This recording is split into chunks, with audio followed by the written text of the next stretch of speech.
यदि आप वर्णन करने का प्रयास करें कि परमेश्वर कैसा है, तो यह कठिन और चुनौतीपूर्ण हो सकता है। पर जब बाइबल के लेखकों ने परमेश्वर के रहस्य के विषय में विचार किया, तो उन्होंने परमेश्वर के चरित्र का वर्णन नियमित रूप से इस प्रकार किया: दयालु और अनुग्रहकारी, क्रोध करने में धीमा, सच्चे प्रेम और विश्वास योग्यता से भरपूर।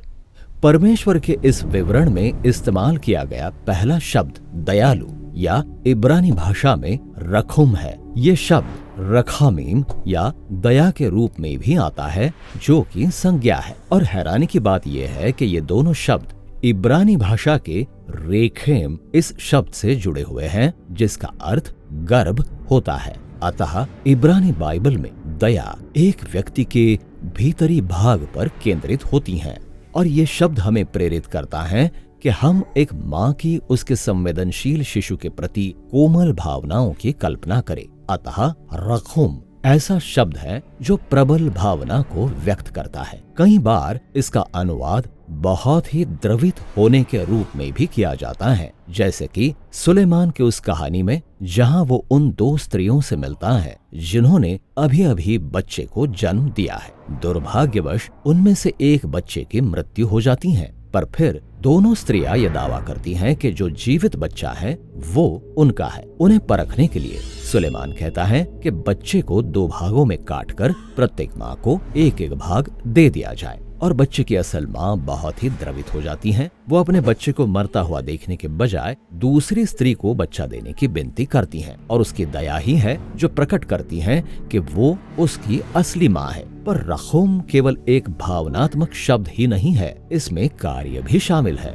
और हैरानी की बात यह है कि इस शब्द का प्रयोग अधिकतर परमेश्वर के उन कार्यों का वर्णन करने के लिए किया जाता है जो उसकी भावनाओं से प्रेरित होते हैं। जैसे इस्राएली जब मिस्र में दुख और अत्याचार सह रहे थे, तो परमेश्वर उनकी दुहाई को सुनता है और अपनी दया, अपने रखामीम से विवश होकर उन्हें बचाता है। फिर जब इस्राएली खतरनाक जंगल में से होकर यात्रा करते हैं, तो उन्हें भूख और प्यास लगती है, और क्योंकि परमेश्वर रखूम है, वो अपने बच्चे के समान उनकी देखभाल करता है।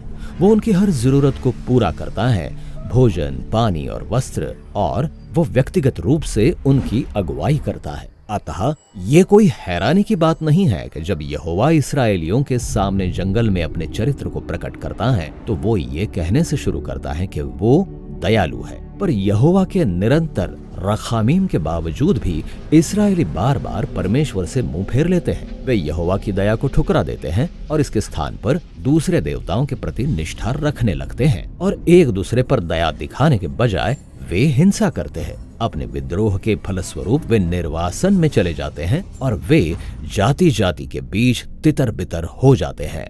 इस्राएल की कहानी के इसी अंधकार में समय में हम यशायाह की पुस्तक में पहुंचते हैं, जहां यहोवा अपनी तुलना उस माँ से करता है जो अपने बच्चे के प्रति रखामीम से भरपूर है। वो कहता है, क्या ये हो सकता है कि कोई माता अपने दूध पीते बच्चे को भूल जाए और अपने जन्माए हुए लड़के पर दया या रखामीम ना करे? हाँ, वो तो भूल सकती है, परंतु मैं तुझे नहीं भूल सकता। परमेश्वर माँ जैसा अति दयालु है और वो अपने लोगों को बचाएगा। और जब आप यशायाह में आगे पढ़ते हैं, तो आपको पता चलता है कि परमेश्वर मनुष्य जाति के दुखों में प्रवेश करने के द्वारा ये करेगा। यह भविष्य के उस समय की ओर संकेत करता है जब यीशु दृश्य में आएगा। यह यहोवा की बड़ी दया का मानव रूप है। यूनानी भाषा में दया के लिए प्रयुक्त शब्द ओइक्टरमोस है, और जब यीशु बीमारों को अपनाता है और ठुकराए हुओं की देखभाल करता है, तो मानवीय दुख को देखकर वो बहुत ही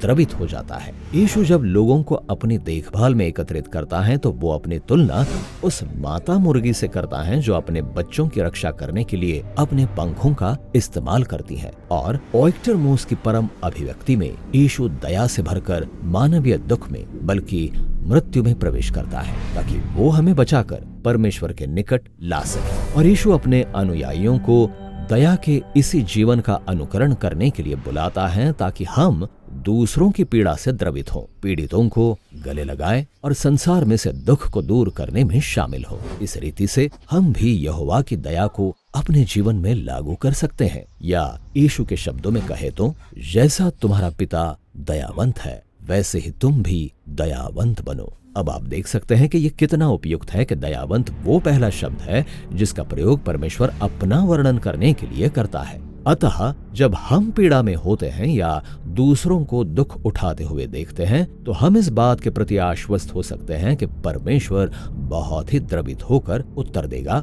और कि वो अपनी बड़ी दया के साथ हमसे मिलने के लिए उपलब्ध है।